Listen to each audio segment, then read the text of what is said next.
the need for social justice and the need for economic growth. The rich is easier so much for the rich to get richer and the poor are marginalized. And we have to find a solution. And to me, the best solution is to vest strategic assets and businesses in institutions that are community-owned, rather than we must shift the gear from being extremely shareholder-centric, which is what the conventional capitalist system is about, to a community-centric. And Islam provides for that in the institution of the Waqaf. And hence, the combination of the Waqaf and the Islamic spiritual pursuit, particularly even also for social justice and so on. What would your advice be to corporations wanting to set up their own corporate Waqaf? Is there like a minimum amount, or what would your general advice be to them? Well, it has to be a sizable amount. There must be critical mass. Hence, the best is to have a few corporate Waqaf, perhaps some at several at state level and others at the national level, to start with. But most important is for GLCs in particular, because a large chunk of strategic assets owned by the Muslim and Malay community is vested in GLCs today, either state-owned or at the national level. And GLCs will have to find a permanent solution to their position and role as an institution in society.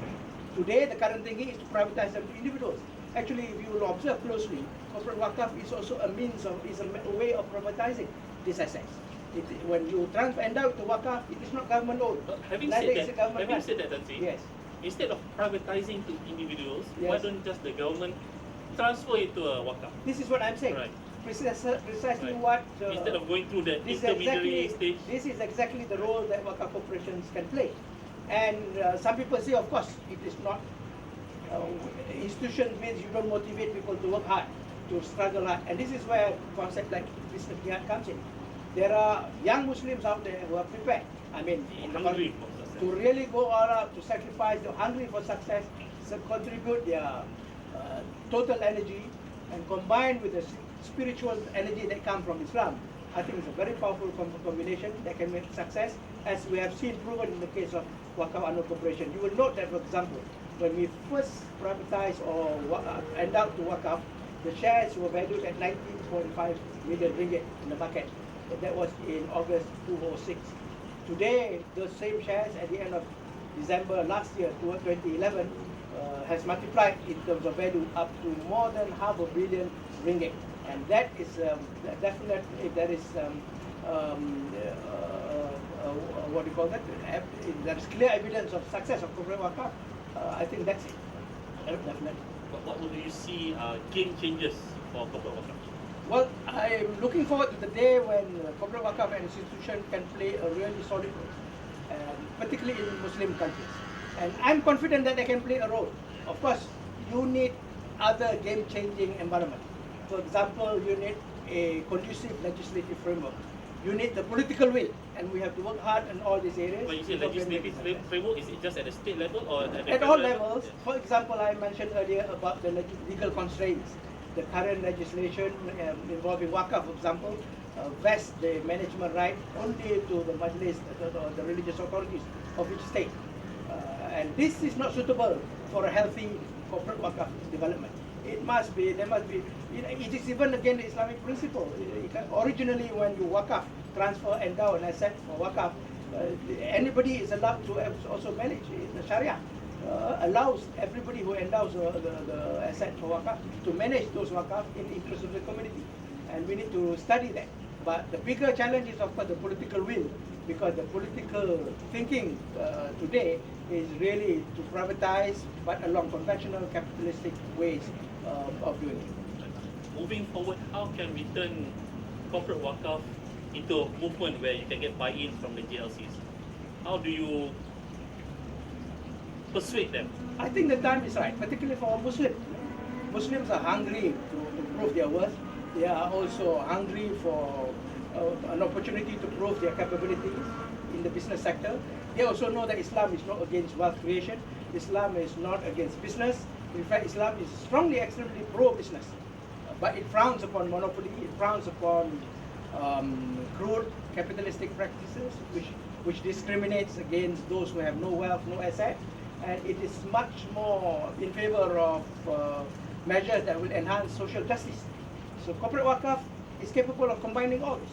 It is capable of creating wealth and generating revenue and enhancing value of its asset. But at the same time, by definition, a corporate wakaf must also include embedded into it programs to assist the poor, to help the poor, to fund and develop and strengthen institutions like mosques and schools and universities. For example, University Al-Azhar, many Malaysians, children of Malaysians were sent there.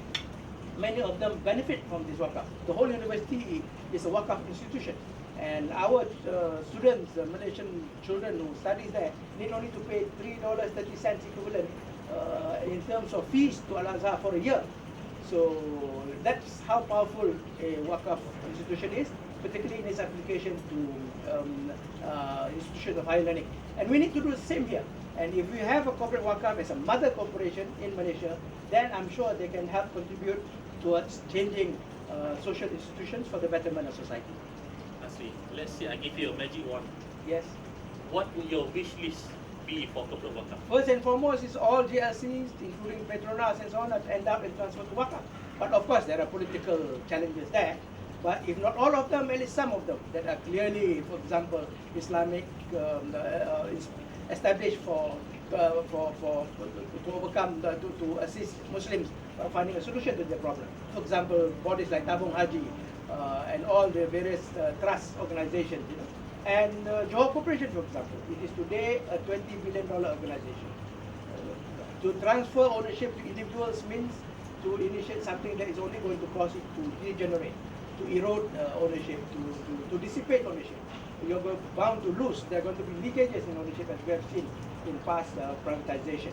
So my biggest wish list, for example, is if you can transform the whole corporation and turn it into a wakaf corporation. And theoretically, I think it's possible to do that legislatively if we have the political will, and we have to work on that political will.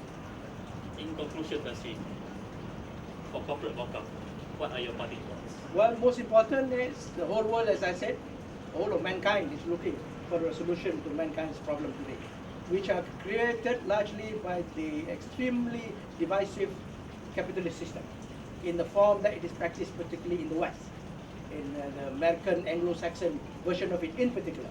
And even in the West today, the Westerners themselves are rising up. They dislike the social injustice that it has caused, the disruption, the divides. They dislike the impact it has, for example, in destroying social institutions like the family, the religious institutions, and so on and so forth. In the West, they are already finding it as a challenge, and they have no solution to it. And the biggest danger, and my parting wish is, of course, also to manage the biggest danger faced by Muslim societies. It is time that we stop just simply copying, exactly jumping on the Western bandwagon, knowing fully that they are already creating a mess there. And the Westerners are looking for a solution, and there is already a solution provided by Islam through business jihad, through Islamic entrepreneurship or entrepreneuring, as well as through the institution of corporate wakaf. Tasri Muhammad Yashin, thank you very much for coming on board as a guest speaker of Islamic Finance at the Capital. Thank you for having me. We shall see you again next week at the same time on Islamic Finance at the Capital. Assalamualaikum warahmatullahi wabarakatuh.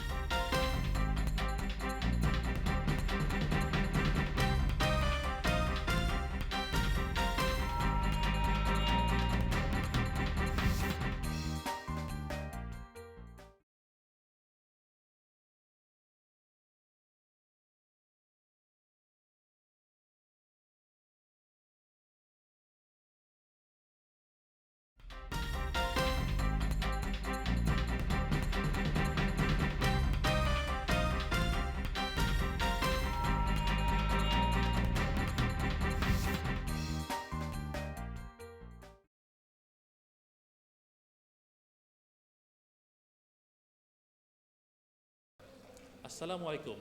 Islamic Finance at the Capital is with Professor Ahmad Kamil Maidin Mira, who is the author of 4 books with me right here, among others, the first of which is the Islamic Gold Dinar. Can you elaborate more on this book, Prof? Thank you. This book was written in response to the 1997 East Asian crisis. I was studying the reasons for the crisis, and things were pointing towards the monetary system. So then I was looking at possible solutions, and I realized that when money is linked to gold, then we would have been able to overcome or prevent the crisis from happening. So this book is outcome of that. Right. So in other words, the crisis would not have happened if the Islamic gold dinar was in existence. Yeah, basically if we had the gold standard or linking money to gold, Right. you would have been able to prevent it. Right. So also in the same year, you published a similar book called A Viability of the Islamic Dinar. Can you elaborate more on this book then? Yeah. Now, after realizing that, then I organized a conference, international conference on the viability of the Islamic dinar. So this is the proceedings of the conference, where we have a number of articles, local and international speakers. And one of them you can see is by Bernard Leiter, the one who wrote the book, The Fish of Money. Right. And also Islamic scholars. Right. Okay. Then subsequently, I've read this book. This is The Theft of Nations. Can you elaborate on this book then? Yeah. So once I realized the policies of the monetary system, I wrote this one. So only then you realize the policies. No, I realized that, but I put this in systematic. Right, I see. tried my best to do Okay. it systematically Right. to make it easy for people to understand what are the problems with the present monetary system and why the present monetary system is unsustainable. So this book explains that and why returning to gold is the way to go. Right. And will this be the last book on Oh, dinar, no, or no. you're working I'm on? interested in writing the solution. Right. Okay. And this is a more current book Yes. called Real Money. Mhm. Yeah, this is the 2010. This book Right. came out. Also, I edited this book. Right. A number of articles are written by myself together.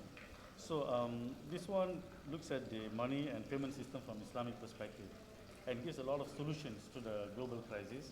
And 2012, we are expecting really not to be a very good year for the global economic Really, system. something will happen. Yeah, I think the numbers are showing not so good. Okay. Right.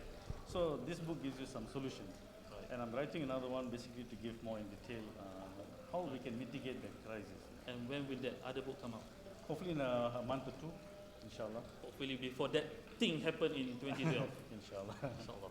Thank you very much, Prof. Amir. We Thank you. hope that you continue to keep on writing on this matter and inform us Thank you of very any much. development. Thank you very much. Thank you. Assalamualaikum. Salam.